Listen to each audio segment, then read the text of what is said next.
पूरी दुनिया इस समय आर्थिक मंदी का शिकार है और हमारे देश में एक बहुत बड़ा बैंकिंग स्कैम सामने आने की आशंका जताई जा रही है।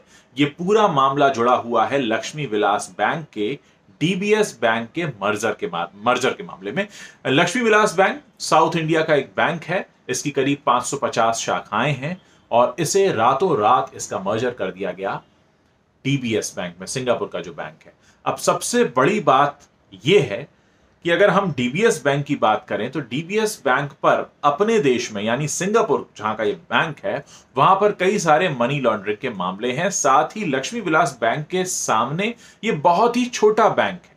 लक्ष्मी विलास बैंक की जिसकी 550 शाखाएं हैं, मैंने आपको बताया, उसके अगर हम एनपीएस को ही काउंट कर लें तो वो करीब 20,000 करोड़ के एनपीएस ही हैं। और ऐसे में जब इसका मर्जर किया गया तो लक्ष्मी विलास बैंक के जो स्टेक होल्डर्स हैं उनको सिर्फ 72 आवर्स दिए गए इस मर्जर पर कोई सवाल उठाने के लिए या रिएक्ट करने के लिए। आप सोचिए, इतने बड़े बैंक का मर्जर होता है, सब कुछ 7 दिन में खत्म कर दिया जाता है और स्टेक होल्डर्स को सिर्फ 72 घंटे दिए जाते हैं कि अगर उनको कुछ सवाल पूछने हैं। आप सोचिए कि 72 आवर्स में किसी ने क्या सवाल पूछा होगा और क्या उन्हें रिस्पॉन्स मिला होगा। और इस पूरे मामले को लेकर सुब्रमण्यम स्वामी ने प्रधानमंत्री मोदी जी को एक लेटर लिखा है जिसमें उन्होंने सीधे आरोप लगाया है कि इस मामले में आरबीआई गवर्नर शक्तिकांत दास की भी जांच होनी चाहिए।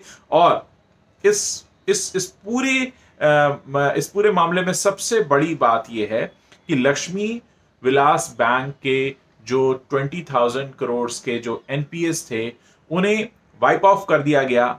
आप सोचिए, दूसरी तरफ पीएमसी बैंक के भी ग्राहक हैं, दर दर भटक रहे हैं, इन्वेस्टर्स हैं, उनकी पिछले कई साल से, 1 साल से तो ऊपर हो चुका है, करीब 15-16 महीने हो चुके हैं, उनकी कोई सुनवाई नहीं हो रही है। और लक्ष्मी विलास बैंक को तुरंत इसका मर्जर कर दिया जाता है। आनंद फानंद में हर चीज करके एक तरह से एक पूरा माहौल ऐसा बना है कि जरूर इसमें कुछ काला है।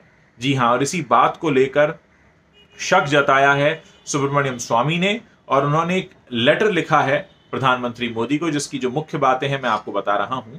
उन्होंने साफ तौर पर लिखा है that the CBI probe must be ordered on the actions of RBI officials in this deal and governor must be packed to indefinite leave till the investigation's over. What is amazing is to note that RBI had sought objections from stakeholders which were to be filed on by the close of business hours on November 20th, effectively giving less than 72 hours to the stakeholders to respond. आखिर ऐसा क्या था कि stake holders को सिर्फ 72 hours दिए गए, यानी उनको समझने का मौका ही नहीं मिला कि हो क्या रहा है और किस तरह से किया जा रहा है।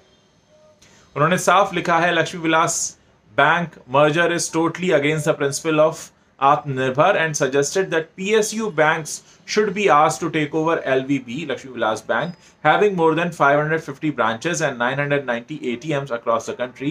He also accused that DBS major shareholders are involved in Islamic banking in various countries and face charges of money laundering by many international agencies. आप एक ऐसे बैंक के साथ मर्जर कर रहे हैं जिस पर खुद ही मनी लॉन्ड्रिंग के आरोप लगे हुए हैं, इसलिए दाल में कुछ काला है, उसकी तुरंत जांच की जानी चाहिए। इस तरीके का एक लेटर खुद सुब्रमण्यम स्वामी ने प्रधानमंत्री मोदी को लिखा है।